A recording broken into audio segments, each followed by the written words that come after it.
What's up, people? Welcome to, I can't say if it's going to be a fun episode, because this show, I'm over it. I'm over it.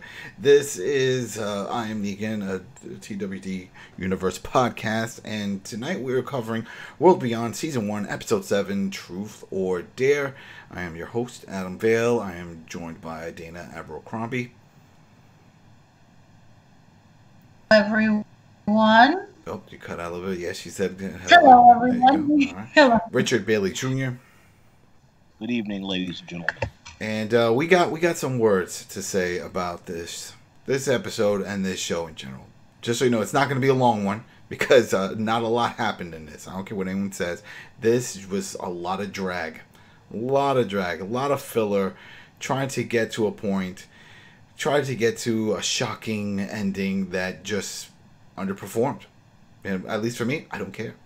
We haven't spent enough time with these characters to actually care about anything that happens to them.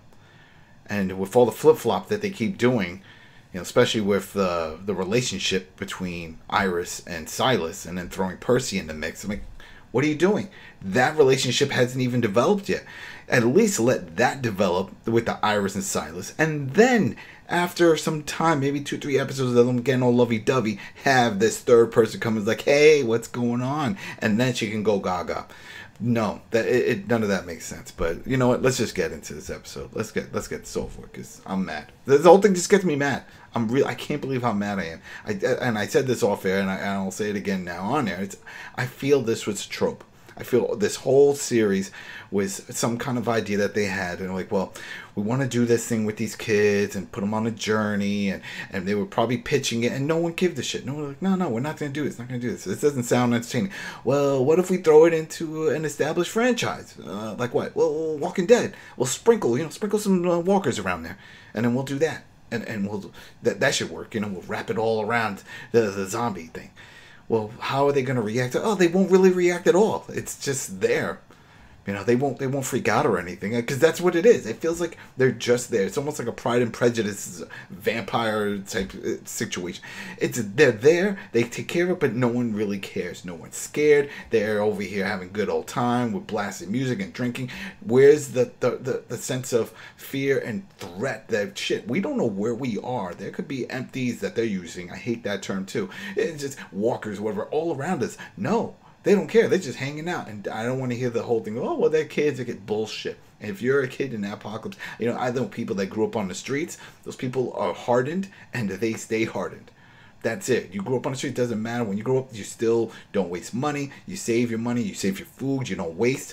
It's a certain way of being brought up. And if these kids were brought up in this to understand what they need to appreciate because of how hard it is in the outside world, and for them to come out this way where it's like, oh, well, we don't give a shit about anything, and they're just very nonchalant about the world around them, it's just horrible. It doesn't make sense. So anyway, let's just get into this. The opening of this episode starts off with Huck. It's like a flashback. We see a lot of little jumps here and there. It looks like she, back with her military buddies, she was a Marine, if you remember. She's hanging out with them. It seems in some kind of bar. There's drinking, and there's a lot of little cuts, real quick cuts with her and another guy. Boom, she wakes up. It was a dream. She opens up her eyes, looks around. I thought this was part of the flashback, because it was a nice little hut, all right, or bunker, whatever the hell she was. She's getting dressed. She's packing up. She's cleaning her weapon. She seems very relaxed. Everything is cool. She goes outside. She sees that there's an empty walking. She kills it. She takes the boot. She takes some other items that she finds from it. As she keeps walking, she hears a truck roll up. There's a honk. Then all of a sudden it's like, hey, it's Felix. And he's like, hey. And she's like, oh, wow, look, how you doing? He's like, oh, yeah, you shocked to see me? Look at my butt's cut. And he's like, all right, come on, let's go. And they get in the truck and drive off. Right there pissed me the fuck off. I'm sorry. I cursed. I'm sorry. I'm not saying no more curses. I'm just upset because none of that made sense. This was not a known location. They never said at any point that Felix ever said, all right, we're going to meet Huck at, tomorrow, whatever, because we already know 2 or 3 days have passed since the last time they saw her. We don't know about the meeting grounds. This definitely wasn't where they were before. And then she's so like, oh, okay, you're here. She doesn't question anything about the truck or any of that stuff. She's like, oh, wow, okay, let's go. It just didn't fit. It felt too, it just, before I move on, because I know we all had issues with this opening. What did you think, Rich? This opening here, right? Well, I agree with everything you had to say. It didn't make sense because the last episode, Huck went off to do recon. No, not the last episode. The episode before Shadow Puppets, and then we didn't see her all throughout that episode when Percy showed up. So all of a sudden, and they just left her. So I would have thought you'd be a little angry that, hey, you guys left me behind. But I guess they never really made it clear that she was going to return, I guess. I mean, I don't know. But she made it seem like she was happy. Yeah, she looked happy where she was. It didn't look like she was doing recon. It looked like she found a home, and she was just out clearing the area and saw another empty. I was like, oh, I guess got to clear this one. But as you know, later on, we find out that's not the case. Because even from that opening scene, when she kills, she takes the boots. And we know the boots are for someone else in the group. So she had plans, at least the way they're describing it here. It looks like she had plans to go back. But they don't explain how did she start living in this little place? Why are you living somewhere? Why are you not still scouting on the move? Well, I guess they want you to assume that she came across a place, found it, and she just stayed there. Because in the Walking Dead show in the past, we've had multiple times where the characters will come across a place and they end up staying overnight. So I guess they want you to believe that's what the explanation is with that. Oh, I get it. It's just the after effect. They made it look she looked very happy. Like she had no plans of ever going. This was her life. This is her just living her life in this world. Tina, what did you think?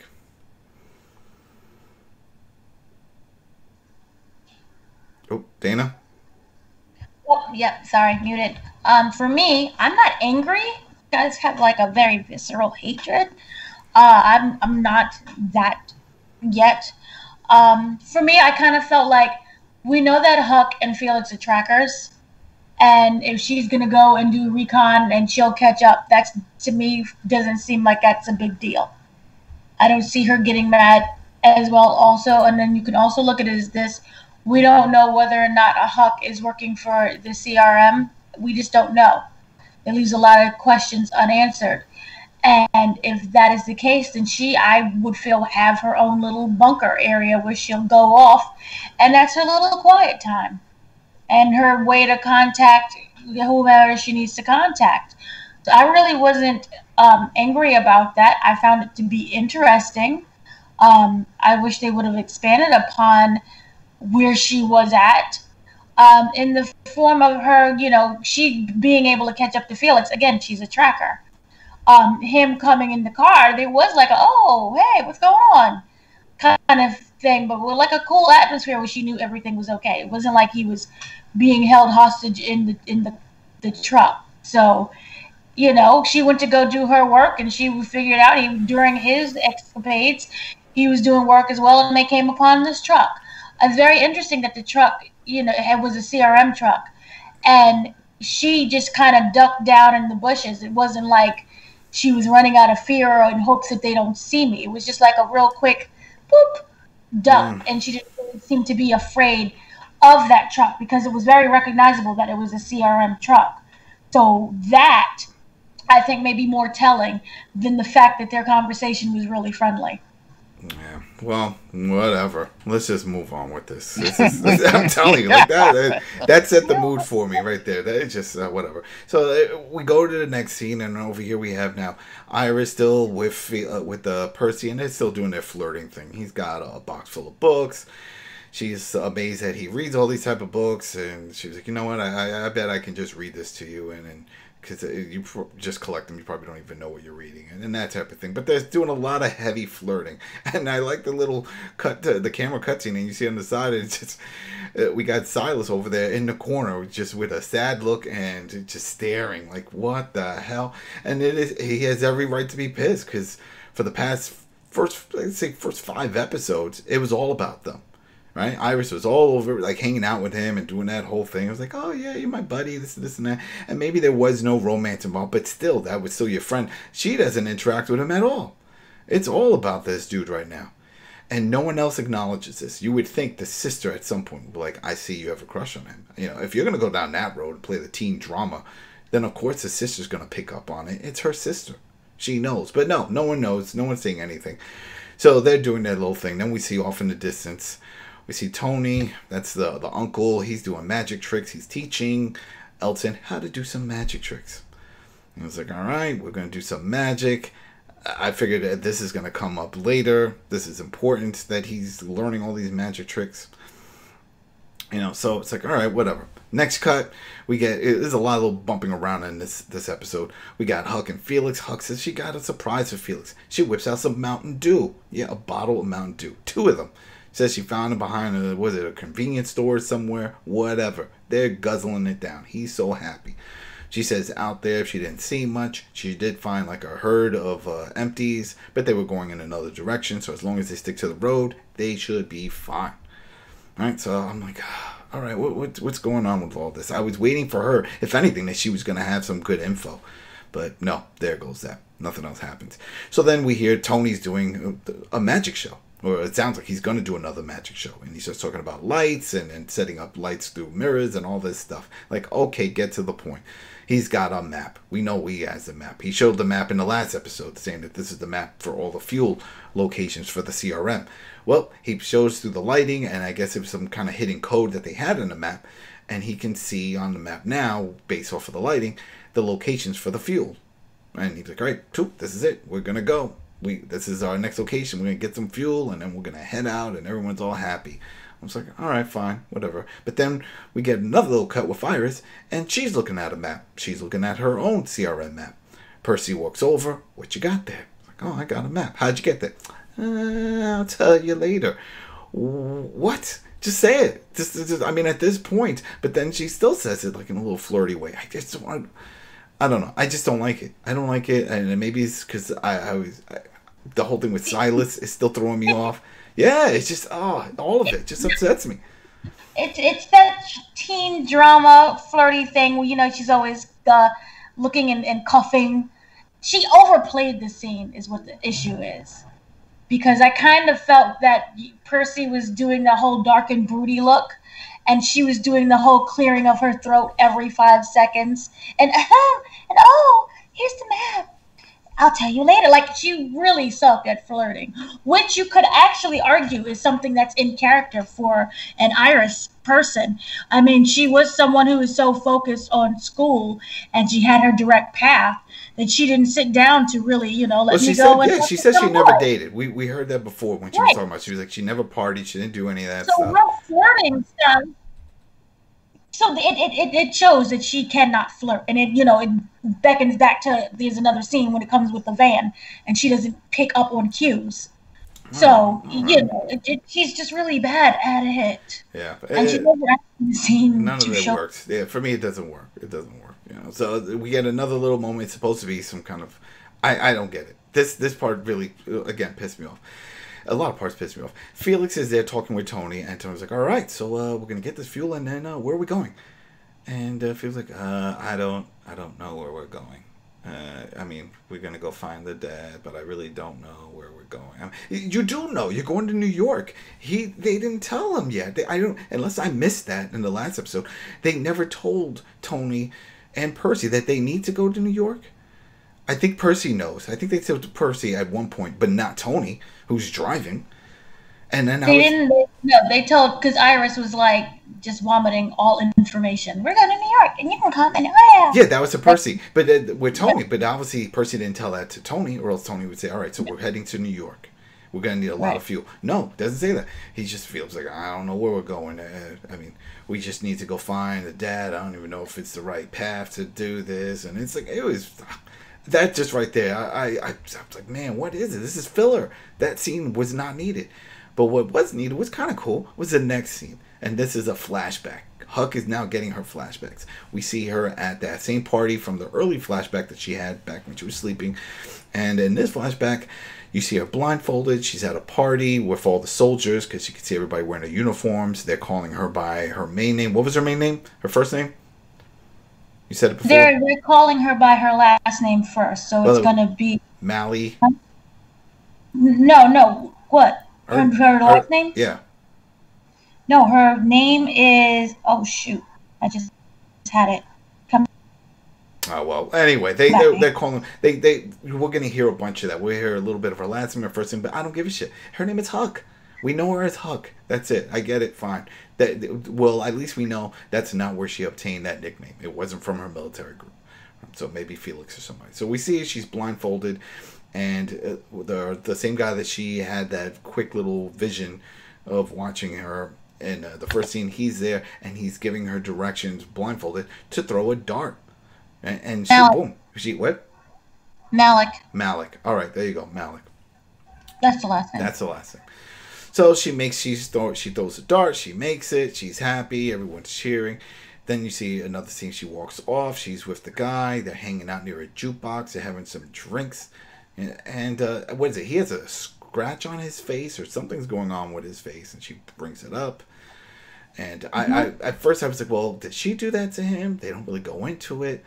But the key part of this is not all of that. The key part is what you hear on the background on the TV. It's a breaking news. Newsman starts talking about something's going on at the hospital. And Garnett Medical Center. What? The Garnett Medical Center. Yeah, the Garnett Medical Center. There you go. So something's going on over there. They're not accepting new patients, and everything is on lockdown. So all the soldiers that go and they gather around are like, oh, what's going on here? So right there, that, for me, out of all of this, is a key scene, because as I started thinking, and then you started piecing together also, we're like, well, maybe this is connected way back to what happened with Rick. This is at season 1 of Walking Dead. We don't know if that's the same hospital. I think we found out that it's not, right? You looked it up. This is not the same location. It's not in Georgia. No. It's like upstate New York or something. You said, well, this is the issue. I don't know in the Walking Dead universe where it's located, but there is an actual Garnett Hospital in upstate New York in the Catskills, which would be close to Ithaca, which would be close to the CRM. Mm-hmm. Yeah. Well, maybe. Yeah, there we go. Who knows? We don't know. They could be making up all kinds of locations. But the point is that they are going to respond to this. That they are close enough, and I think that's why they're paying even more attention, because they know they're going to get called into action. So it makes me wonder. I mean, she says she's a Marine, but usually it's the National Guard that get involved in those type of situations.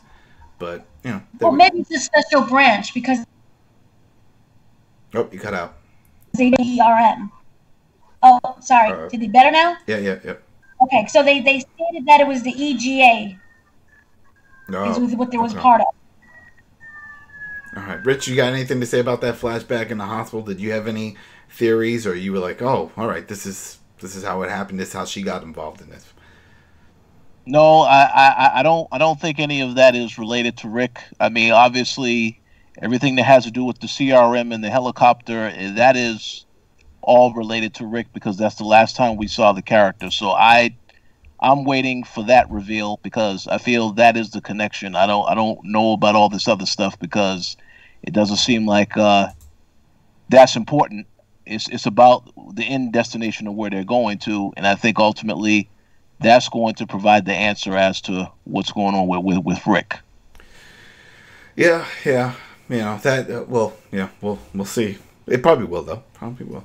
All right, and then now we jump over back to, there's a lot of jumping back and forth and to like side chatter. And here it is, Felix and Tony again, and they're talking. And Felix notices that there's some booze involved with the group, the kids, Iris and Hope and Elton. And Silas is hanging out. He's not drinking, but they're all there hanging out. He thinks he should get involved. And Tony's like, nah, just let them be kids. They're teenagers. And he's happy that Percy is actually around kids his own age. He gives a little backstory. He's been having a hard life with all of this. It's been pretty crazy. And Felix like, yeah, it was pretty bad for me too. It was Silas. Iris and Hope's father who gave him a path. So that's that whole thing. And I'll just bring that up because it sort of connects with all this. They were talking about their life story, and then Tony starts talking about how when he was out in Vegas, he was doing the magic and some other things. He had his own vices, so I'm assuming drinking and other things. And then it turns out that the sister was going through a divorce and had some other issues. I'm assuming maybe she was a drug addict of some sort, because then they removed the child, which is Percy. And then they made him the legal guardian because he was the only family member available, which is also not technically correct. That's not how they do it. They do just so say you're a family member, you get custody and take it. That's what he made it seem like. But then he also threw in the fact that he did get money. Yes, the government just throw money at you when something like that happens. But regardless, it sounds like at first he just decided to do it because of the money, but then he fell in love with the kid and realized that gave him a whole new outlook on life. And this was his new goal, just to protect this kid and the things you do for family. And then you see Felix and he looks over at his sisters. I would say that. I'm calling them his sisters. He looks over and he's like, all right, well, yeah, I get that. But anyway, now we get into the part that is based off of the title of this episode, The Truth or Dare. The group is hanging out, they're drinking. Percy says, let's get some chairs. We're going to play a game. Elton doesn't know this game. Not everybody does. I guess, sheltered life, not getting involved in drinking and doing these type of things. Let's play some Truth or Dare. Of course, no surprise. Percy looks over at Iris, says, if you could be anywhere else. No, first he says the Truth or Dare, and she says truth. Says, if we can be anywhere else than here, where would it be? And she said, what was it, like an art gallery or something that was over in Paris. All right? She's big into art. She wants to be around art. Everybody's like, that's boring, blah, blah, blah. It was the Louvre, yeah, which is very nice. It's very nice. Yes, it's where the Mona Lisa is. Yes, the Mona Lisa, which is very small. Have you ever seen it? It's very small. It looks big the way they show it, but it's very small. All right, that's where she wants to go. Again, this whole thing. Then he takes a toast. They do a toast. Don't care. This is when we see that Silas doesn't want to drink. Everyone is boozing it up. He's like, nah, I'm good. Now, you, real quick, just for you, Dana, because I know you bring this up later on. You think this is a key moment here. The fact that he got the stink face on and he's not drinking. He has a stink face. He refuses to drink. Everyone's happy. And it's not like he's miserable. He just doesn't drink. And I think that's important. Yeah, I guess, I'm thinking on the other side, think about if you're upset, if the girl that you like is obviously flirting with another guy, you're not going to start drinking. It's definitely not going to toast to that. And yeah, you're going to have a stink face because you're like, shit, we've been hanging out this whole time. We know he has a crush on her from way back. And so he doesn't want to be involved. But also, here's this. I feel that when you have alcohol involved, it takes away your inhibitions and it takes away your focus. Silas has been very focused, even with just that death stare at Percy. Yeah, death stare. Yeah. He doesn't trust him. He said that openly before. He doesn't trust him. So it could be a combination of not trusting her, not trusting him, and then also, you're stealing my girl. Yes. So he's like, the protector. He feels like. I get that. Right. So after that, I already mentioned that there was the whole Felix and then Tony bonding moment. It's like, all right, good for them. But we get back to the group, and this was a key part here. And this is the part where Percy then says, all right, he wants to do the Truth or Dare game with Hope. And then he just basically, she was like, it's not your turn. He's like, no, it's all right. I want to ask you a question. What's the worst thing you've ever done? I had issues with this too, though. Because it was like, she doesn't have to tell the truth. It's a game. You just bullshit. And she did. She came up with some bullshit about putting laxatives in a coffee over at the teacher's lounge back at the university. And Iris confirmed, yep, I remember you did that. And for some reason, and this is why I had issues, there's no justification for this constant pushing. No, right. Percy's like, I don't believe it. No, you did something else. No. Come on now. I know you did something. Why would he push this hard unless he knew something? And we know he knows nothing. Rich. I just would like to make a comment. If, obviously, we know in this episode that Hope has a conversation with Huck that we're going to get into later.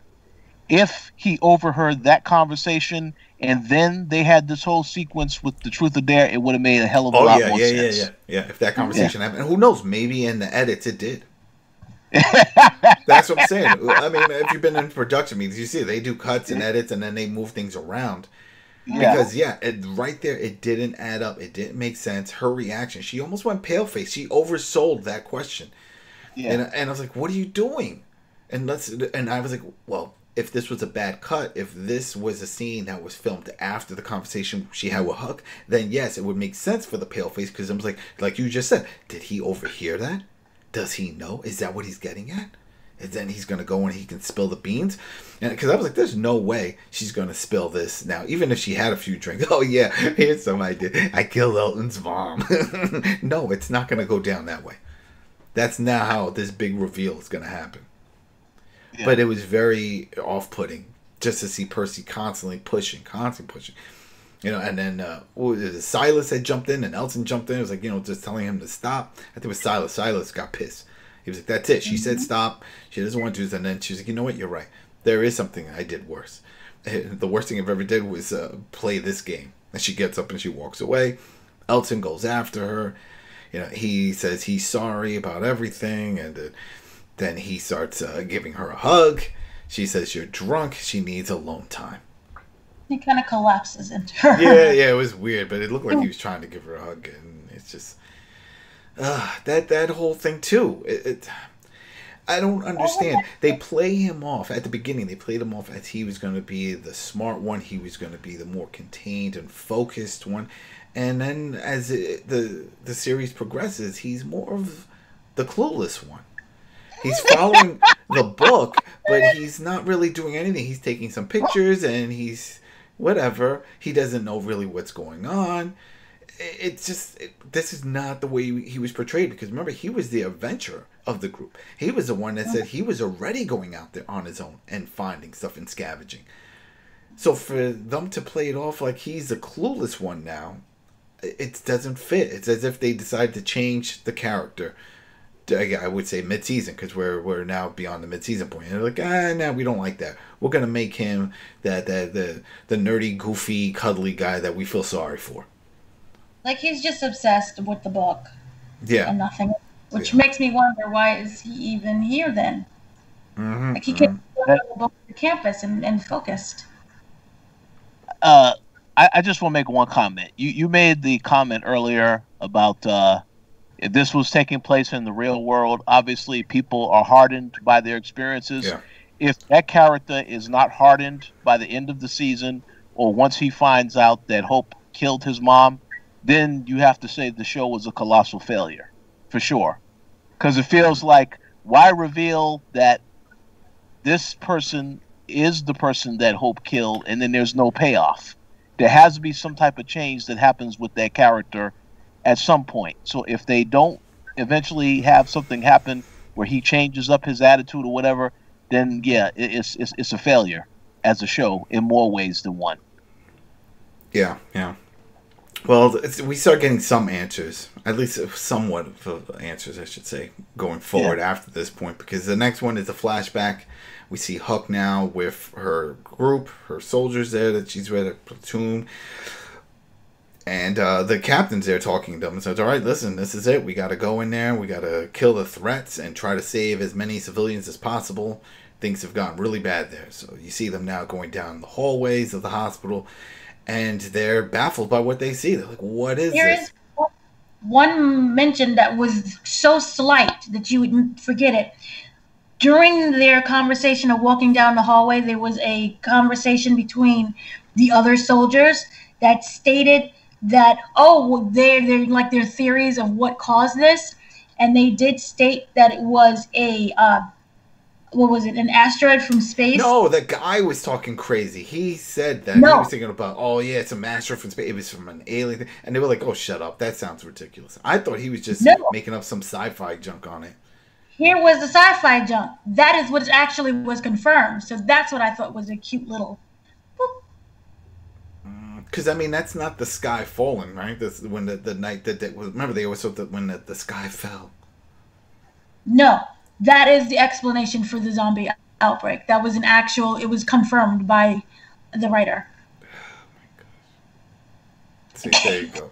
I didn't need to hear that. See, now I feel like, all right, thanks everybody. Thanks for listening. This show is whack. Let's move on. But all right. In March, the creator basically stated that it was in fact aliens. And it was also confirmed again on Twitter. Mars attacks. Here we go. All right, so they see that it looks like people are sick walking to them. I was like, what's that? Is that sick? He's like, no, they look dead. Some don't look right.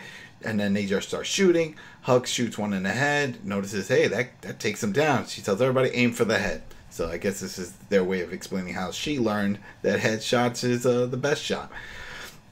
So they start shooting. They're doing the whole thing. Let me see. She switches. They get into another room. They hear the civilians. They hear, well, they don't know what to call them, but we'll just call them now. The empties and the walkers are around. She can't see anything because the power cut out. She switches to thermal. A nice little cool scene of you just see through thermal vision. You see a combination of things. And they just start letting loose. They're shooting. They're shooting. You got to take them down. So during that scene, though, she snaps out of it because Hope shows up. And Hope is like, I got something to tell you. It's like, oh, what do you got to tell me? And then she confesses. She's like, hey, when I was younger, and she gets the whole story. We know what's going on. The whole thing with Elton and the mom and killing the mom. And she wants to tell Elton. And Huck was like, no, you keep that to yourself. That's it. That's your burden. Don't share that. No one else knows this, right? It's like, no, Iris knows I killed someone, but she doesn't know it's Elton's mom. It's like, and she don't need to know that. Nobody needs to know. This is your burden to bear. It happened. The past is the past. You can't change it, but you could avoid problems in the future. And she knows it. If you tell this kid now, that's going to be a big problem. That's going to be a big problem. And they don't need that problem because they already have enough problems. You know, they don't know where the hell they're really going. And they're a small group, ragtag group with no real training of anything besides her training. So there goes that.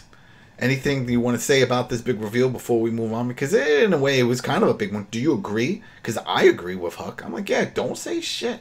That was the best thing she could have said. Instead of saying, yeah, go ahead, tell him, he'll understand. No, you don't tell somebody you just killed his mom and it's like, oh, can we still be friends? You know, I read the book. She sounded like she was a nice lady. You know, Dana?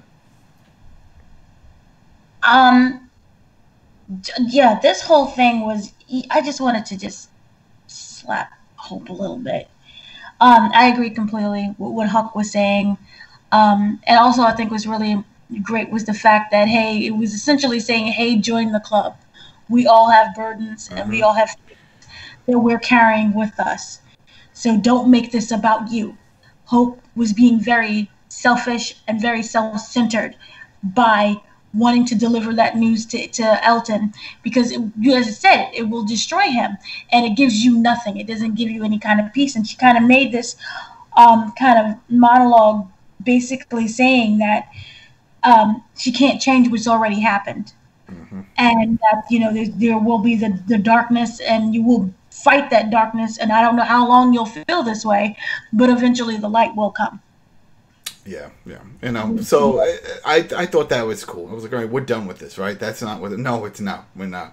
It's gonna come up again. So next thing we see that they're in a truck. They already made it to the first fueling location. It looks like a big warehouse area. They're like, this is it. This is a spot on the map. This is the CRM's fueling location. We just got to go in there. Felix asks, you think there's any empties in there? Percy's like, nah, this is their base. They keep a tight ship here, so I don't think we're going to have any issues. And it doesn't look like anyone's around, so let's just go in there and try to find what we need to find. And at this point, Hope goes up to Elton, gives back the book, says, hey, I read it. Your mom seems nice. And you could see Huck in the distance, like, just saying, like, don't say shit. To the point that even when they get to the point where they're, like, picking teams to go, she's like, you're coming with me. She grabs Hope, is like, come on, let's go. And that part just, again, doesn't make sense. It's like, you just had this conversation. Huck just explained it, and now you're giving the sad puppy face of like, here it is, Elton, I feel sad. He's going to feel 10 times worse, and you're about to go and get fuel in an unknown location. May have some conflicts, you don't know. Again, it feels out of place. This is not, if we were in this situation, we would not be thinking this. This would not be our concern. Our concern would be, is there anyone inside? Are we going to get away with this? Is there another group coming, an outpost group, or anything? Does anyone see us? What we're doing? You know what I mean? Just think about the situation. And it feels the way that they wrote the show is certain characters have that feeling and others just don't give a shit. Felix has that feeling, and we see a little bit with Percy and Tony have that feeling, but everybody else is like, nope, we don't give a shit. We're just going with the flow, and let's talk about other things. The kids are sheltered. She, however, I still think she is a weird, spy thing, because ERM, CRM, I don't know what branch that is. So I don't think she would have anything to worry about.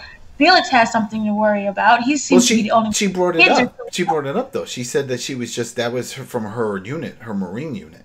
So that's what she said. She was, and we saw the uniforms, and they just look like typical Marines. They didn't look like they were from some special force unit. Like the CRM looks like a special group. They look like a Merc outfit, with the black suit and all that. Doesn't look legit. So there we go. So okay. So then now that we get, while they're traveling, this is with Huck and Hope inside. We get another quick flashback with Huck, and this one now is back with her group, and her group is the main the captain is talking about all the stuff going on in there, and that they don't know what's happening, and that they have the right to shoot anything that moves.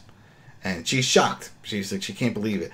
I don't know why she's so shocked, because I mean, if I see walkers or zombies, yeah, I'm going to shoot anything that moves. The idea of saving civilians, maybe, but at this point, it looked like it was overrun. That's what they were trying to get at with the thermal, to make it look like it was a whole bunch of stuff going on, a lot of chaos. Yeah, you don't know the friendlies from the threats. So they were given orders to take everybody out. You got to clear the area. That's it. You got to clear it. Just has to happen. But during this flashback, I'm picturing in my head, she just stopped and looked at the ceiling or whatever, because she loses sight of Hope. She doesn't know where Hope is. So she's looking around. She has a flashlight because it's dark in this place. And it makes sense. I know some people will be like, why is everywhere dark? She's like, well, not everywhere probably has power. I didn't hear a generator. We don't know if they have electricity in the area. So I'm okay with them always taking out the flashlight and walking into dark buildings. So she starts walking around in the dark with the flashlight, and then sure enough, she hears it and she sees it, and it's a man holding a gun, holding Hope with a gun to her head, and telling her to put the weapon down. He's going to kill her. Okay, so there we go. Introduction to this man. I don't think they ever said his name, right? They never said his name. I don't think so. They did? No, they didn't, right? Yes. They did? I believe they did. Well, you know what? Don't matter about what happens. His name is Walter. Walter? All right, so Walter. There you go. All right, and for a second, I think I paused just to see his face, to see if I was able to connect him to anything else, like maybe one of the other shows or something. Because if anything, even if it's just dialogue, they can throw that in. It's like, oh, I was from another group, and then just name drop another group, the Saviors or anybody else. But no, they don't go that far with this. So then we get a quick cut at that time to see what's going on with Felix and Tony, because now they're the buddies, they're hanging out.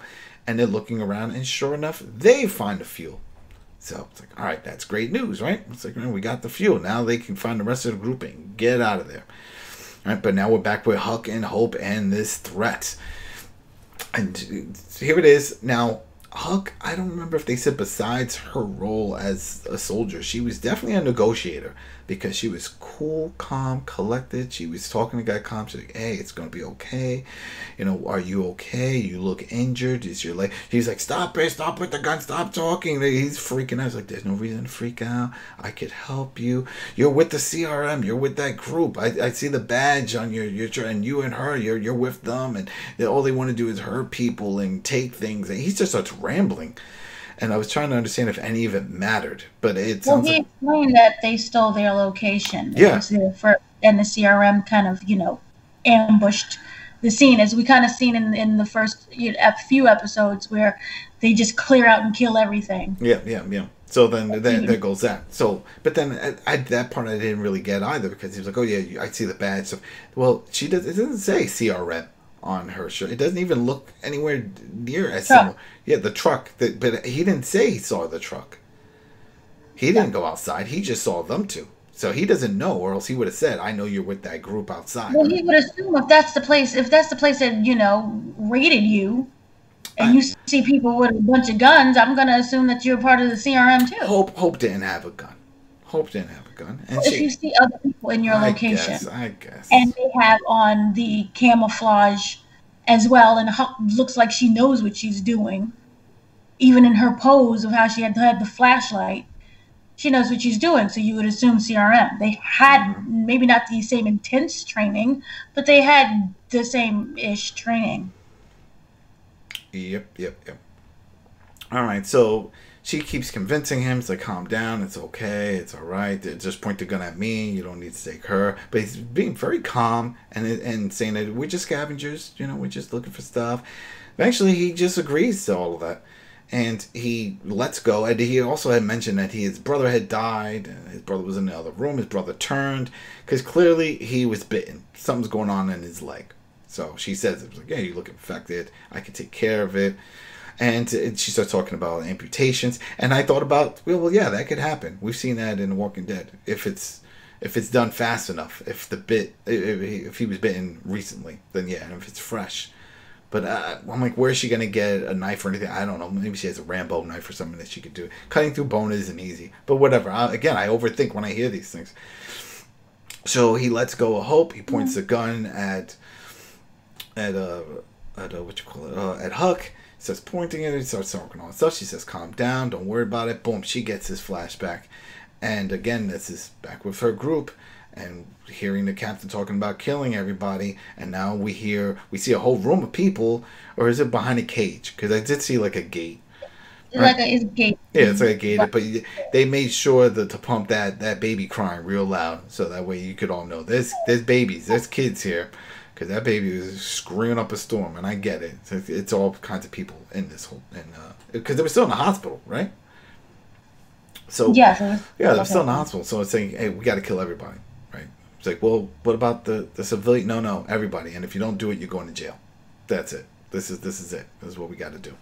And they do a nice zoom in close up just to show her concern and just disbelief. Like, wait, is this happening? Am I really doing this? Yeah. But it cuts back to she just wakes up. And again, I guess they don't really explain. The flashbacks are just happening very quick for her. And well, no, it explains. It's in juxtaposition of what's going on when she. Oh no, we see that. No, I get why they're showing it, but it's just the way they just place them in. They splice it in, and so then she's hugging the guy. She's like, "Don't worry, it's okay. I'm gonna help you. We'll do an amputation. It happens all the time. We've done this," and she's hugging him, and she kills him. Right. Well, right before she does that, she explains why she can't shoot people. Because remember, their goal was to kill the rest of the civilians who were alive and well.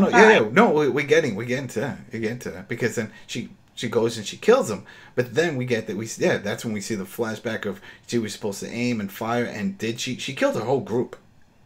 She hit the alarm to distract them, then killed her whole group. Yeah. Then got that guy who we saw from the beginning of her flashbacks. Mm-hmm.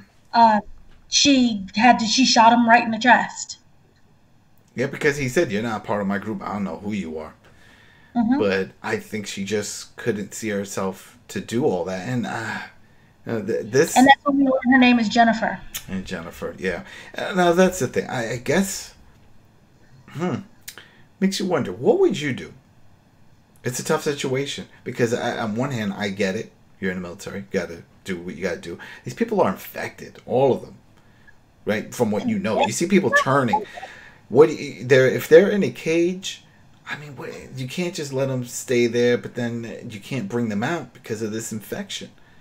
And we don't. At this point, they don't know how this virus is spreading that are converting people into walkers or empties. So, what would you do, Dana? I didn't get that. I got them as just the people that they rescued, and so they placed them in that area. I didn't get them as them being infected. No, but that's it. But that's the thing. They don't know. That was the calling. Yeah, those were civilians.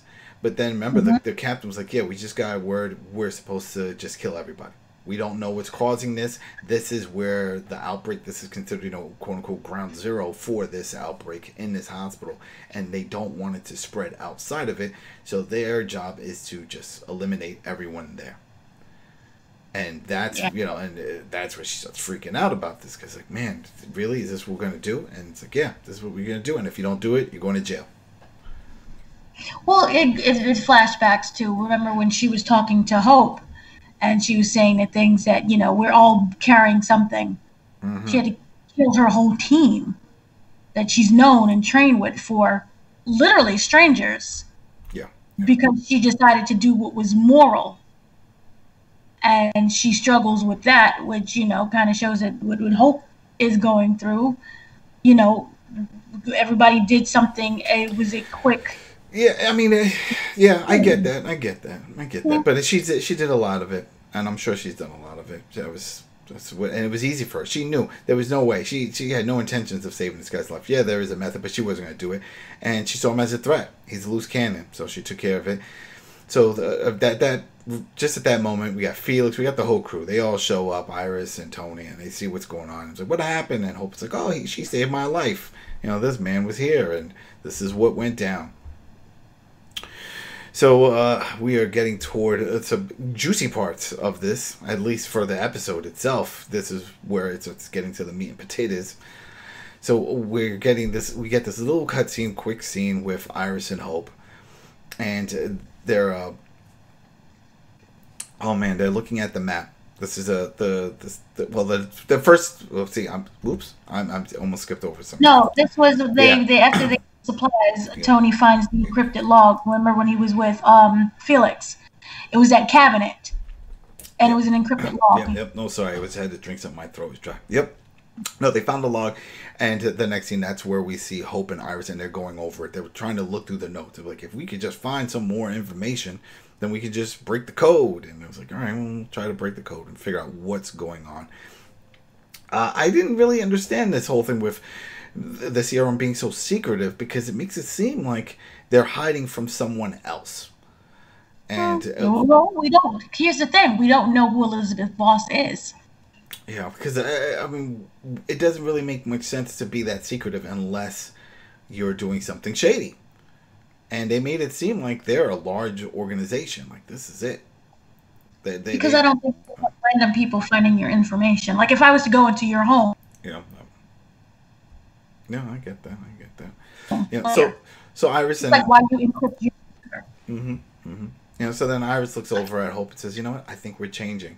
And I was like, oh, this is the moment where Hope is like, yeah, we're changing, and you're getting really attached to this Percy guy. But no, they still don't bring that up. I was like, shit, it's they're making it seem like the only person that sees this is Silas. Because even Felix doesn't acknowledge it. No one does. But only Silas is the one that sees it. And we all see it. It's very obvious what's going on here. You know? But, hey, this is what's going on. So anyway, at this moment, we get Tony and Percy, and they go over to the group and say, hey, change the plans, people. We're not just going to drop you guys off. We want to be part of the group. After we do that and we take care of this, we'll go on adventures together. You know, what do you guys think? You know, we like you guys. You like us. Everything's going to be cool.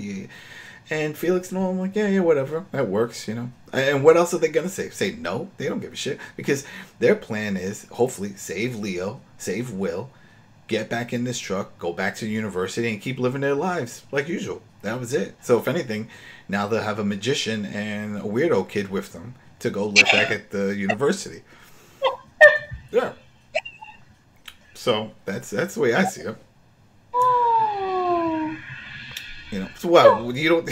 I don't know. That's it. So I'm trying to see if there's anything key there to mention. Because I don't know if there was anything else. I mean, besides, we had a little bit with Percy. He goes over and starts talking with... oh, man, my throat is getting dry with this. He starts talking with Iris and wants to meet up with her near the truck. That was the important scene. That was very important. That was a very important scene. That is true. You know, he starts talking about he wants to meet up with her. He needs his gloves. She's like, oh, I got your gloves right here. He's like, no. I need you to go behind the truck. I was like, behind the truck. In an hour, he has to get things ready. I was like, oh, this is it. You know, he's setting things up in motion. He was like, I'm not wasting any more time. We're going to get this party started. Life is hard, so let's just keep it moving. And then he also says, then my hands might be cold then, so bring the gloves. I'm like, damn, he's getting kinky too. Here we go. You know, it's turning into one of those shows, which is, it's not. We know it's not. You know, so. Also, this is the important part. Ethan goes and apologizes to Hope. Elton. Remember when he was like, that's the next. Yeah, but that's right after. Oh, sorry. Yeah, that's right after. Automatically changed. So Elton, and then Elton does the magic trick, and she's like, oh, and then all you see during that whole scene is just Huck in the background saying, don't you say nothing. Don't you say nothing. She's always glaring and looking in the background. It's really cute. And what's really cute was that Elton says that everything that he believed that was impossible is now possible. And he believes that his mom could still be alive. And that's when Hope is like, oh, gosh. And she just, like, collapses in the inside. This part pissed me off. I get there's another one. And I think everybody will agree with this. When they have, it's another little conversation with Hope and Huck about just like you said, about all this stuff. Don't tell, don't say anything. And Hope was like, well, I kept this chain. I was like, oh, are you kidding me? I forgot all about this. Like, I got this chain, and it's like, and then Huck says, "No, that's good. That means you have that connection. You're a good person." I was like, "No, that's what serial killers do. They collect trinkets from their kills, and that's what she did. And now that we know it's a chain, that means it's very visible. Don't tell me Elton's not going to recognize that at some point." Yep. Right. That is 100% what's going to happen. So even if she doesn't confess. If he sees that chain, and I find it very interesting how they revealed that information at this point in time, because I don't recall seeing that chain in any other episode before this. Yeah, and I'm like, when did she grab the chain? Like, they never showed that in the flashback that she ran over. No, when she was a kid. Remember, she picked the chain up. Yeah, I remember that. Oh, I remember she that. did? But I don't remember seeing her have the chain on prior to this episode, unless it was a quick scene. It was that she and fell when she shot her, and the chain like flew up in the air, like when you through gravity, so your body falls back, so the chain flies up. Yeah. Well, all right. Well, anyway, in between this, we find out that Iris, while she was looking at the map, she's figured something out with her own map. She says, we put this map on top of the other map, and we push this in the right order, we get to see other symbols, and they see a DNA symbol pop up on the map. And they're like, this is it. This is where we have to go. DNA must represent the facility, because that's what the dad was doing. He was out there to go work on all this stuff to try to figure out a virus. So they're like, yay, let's celebration time. Everything is great, right? This is it. Now they know where they're going. They have 2 members that said they're part of the group. Everything is cool. And then I was like, oh, wait, I got to go meet my lover boy. It's about that time. So she heads out. She goes to the back of the truck. Oh, very nice. We got candles. We got art everywhere. We got all his books. There you go. Just hang out. Now, I wasn't sure with this moment. Now, you pointed something out, Dana. I thought the plan was for him to show up and that they were going to, spend some time together. But you made it seem like, no, this was all for her just to sit back because she wanted to go to the loo and the whole thing. And he was trying to recreate that for her. And he was not going to be part of it. No. Here's the interesting thing. And just to backtrack really quickly, they're going to Ithaca, New York. That's where the dad is. Which interesting was the DNA sign thing, which if you go back to the flashback, they was messing with people's DNA. But for this is a very important part, because if he's saying, I want you to come and back, I got something for you. This is when you think he's going to be there and be like, surprise! But he sets up the van. Really nice, though. It's really cute. He put time and effort into it. Yeah, using resources that they don't have, like candles and stuff. Where are you going to go get candles? Huh? You're going to Yankee Candles? Where are you going with this? You don't just use supplies like this to do something cutesy. Come on now. It was candles. It was the lights. It was a lot of bullshit. A lot of bullshit. Lisa placed perfectly, where everything was like really nice and sweet. And instead, she started looking at the books, and she fell asleep. He never came. It wasn't like, oh, well, here you go.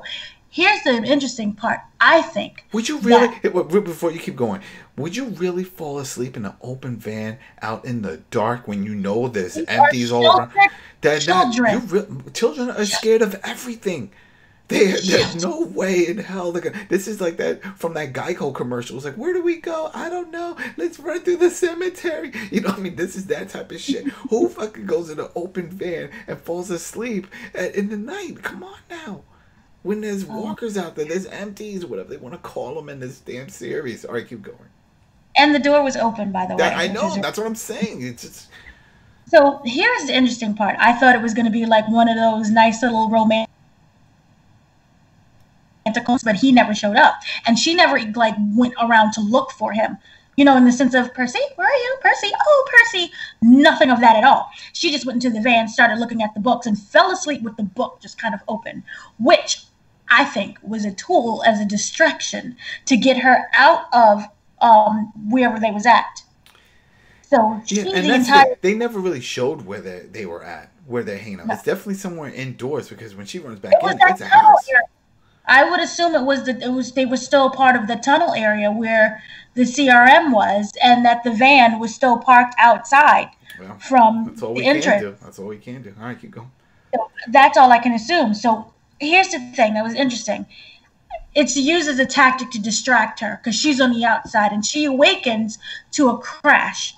Not a bang, but like, you know how you smash a window and you have you walk on the glass? Mm-hmm. That's the kind of sound that's being made. And she wakes up, you know, she's holding the book and it's all nice and sweet. And she goes and she's looking for Percy. That's the only time that we kind of hear her call Percy, not even when he was at the van thing. So she's looking all over for Percy, and there's nothing that's being responded. There's dead silence, which makes her get even more nervous. That's Percy, Percy. And she ends up going into a room. She opens the door, and here you have Tony, or what we think is of Tony. Yeah, it looked like it was Tony. It was Tony. It's Tony. We know it's Tony. But his entire face has been shot out, like a big, massive blast. This was a shotgun. This is not a pistol. This is not, I don't know, a Glock or any kind of gun, because the hole itself is so massive. And this is not something that looks like a zombie where bite. Yeah. This is a very kind of even dimension. Your entire center of your face is gone.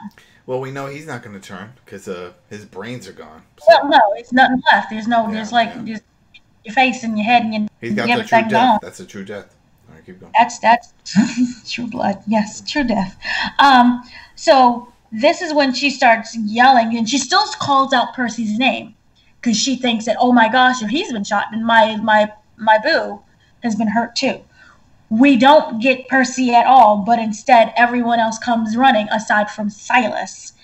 And next to Tony, which is very interesting, is all of Silas's stuff. So we have his wrench, which one would assume that maybe his face was bashed in. It's placed very precariously, very next to the body.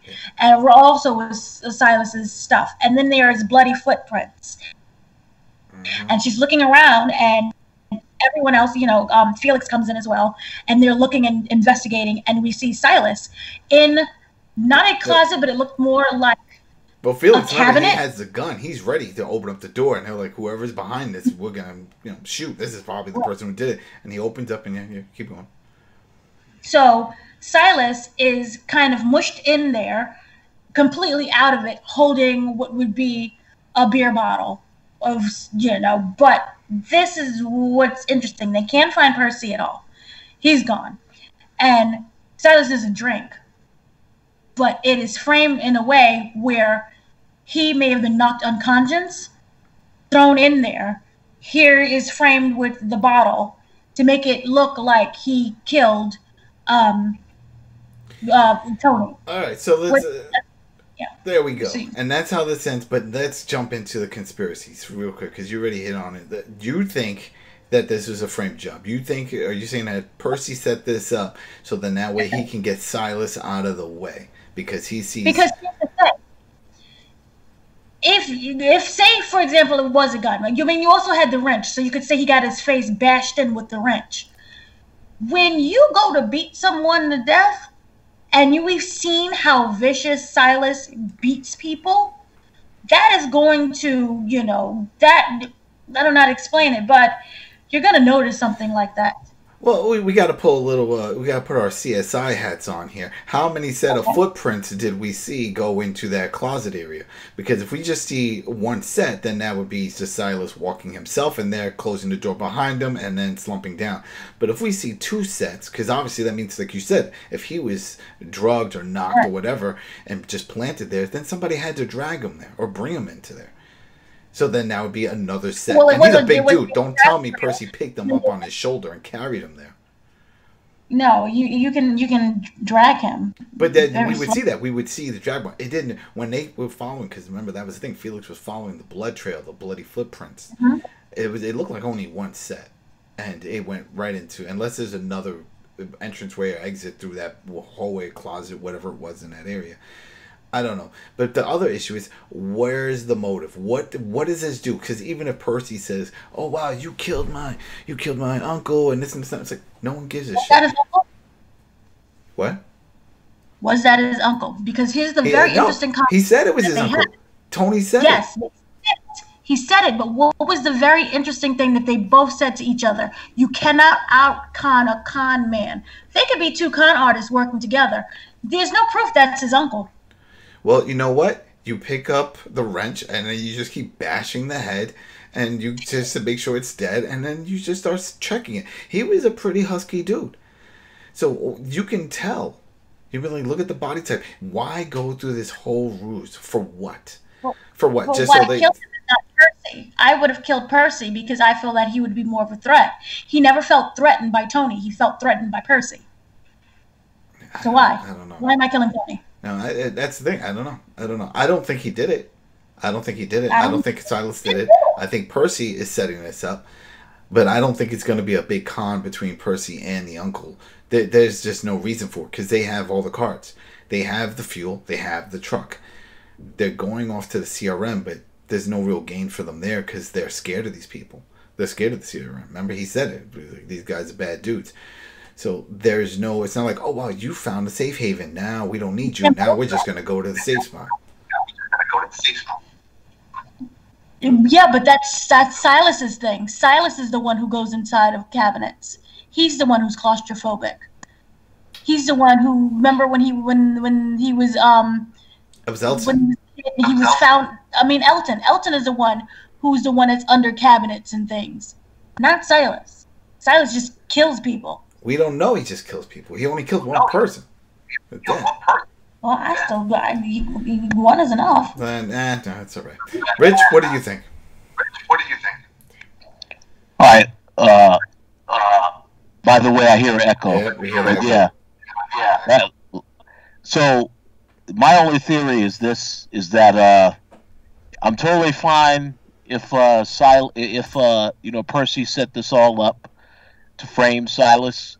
The only issue I have with that is that for that to happen, I feel like the Percy character needs to know something about Silas's backstory, because the one thing that they have been consistent about with Silas, when he got sent to the university, it's like everybody kept questioning, well, did he or did he not kill his dad?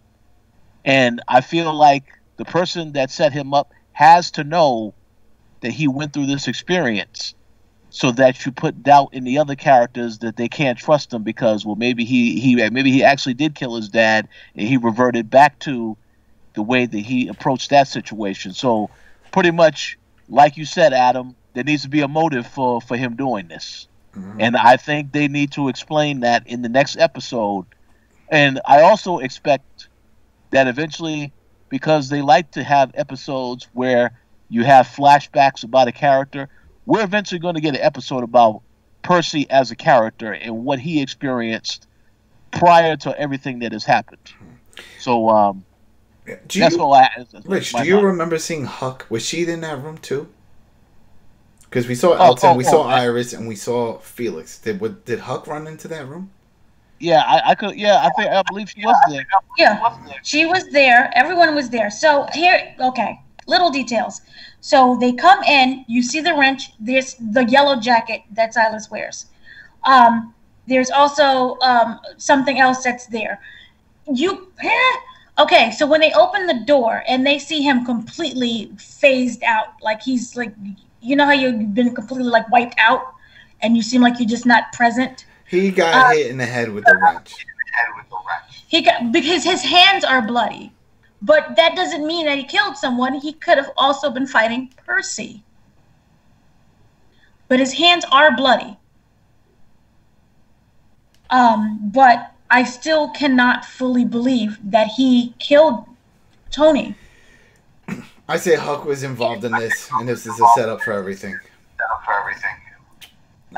So we will see. But there goes that. This was it. World Beyond Season 1, Episode 7, Truth or Dare. I dare you to keep watching, because this show is not pulling its weight in the franchise. I'm sorry. I just can't. I'm not attached to it, and I'm not the only one. The ratings are proving it. People just, the ratings were strong at the beginning because people give it the benefit of the doubt. But just overall, it just feels like the Walking Dead franchise, the whole vibe of it was just tacked on to this teen drama, and they're throwing a lot in different directions. But unlike Walking Dead or even Fear, we don't care about these characters at this point. They're all flip-flop, wishy-washy, and even with these flashbacks, still not so much. We know the whole thing with right now with Huck, but that also showed that she's willing to kill if she has to and show no remorse. That's it. She doesn't give a second chance to people. She didn't give William, or Wallace, his name was, a second chance. He was like, oh, you're going to help me? He was all scared. So, no, she took him out. So I could easily see her getting more involved, but then again, whatever. Because she isn't a key part of this. There really is no... The original story, from what I understand, was supposed to be about the two sisters and the two friends. It's going to be their journey. But you start sprinkling all these other characters, already trying to throw different paths and different things.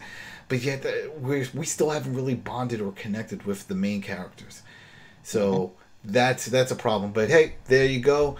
And we will be back for a better show, which is Fear the Walking Dead. It's so far been a strong series. It's been a strong season for Fear, and I'm looking forward to the next episode. So thanks again for listening, subscribing. Thanks for being involved. That's always great when people leave comments and just jump in on it. What do you think? How do you feel about this show? Do you like it? Do you not like it? Do you like any of the characters? Do you think that it's going to have a big tie-in with Walking Dead or Fear? Who knows? But thanks again. Talk to you later, and peace out, everybody.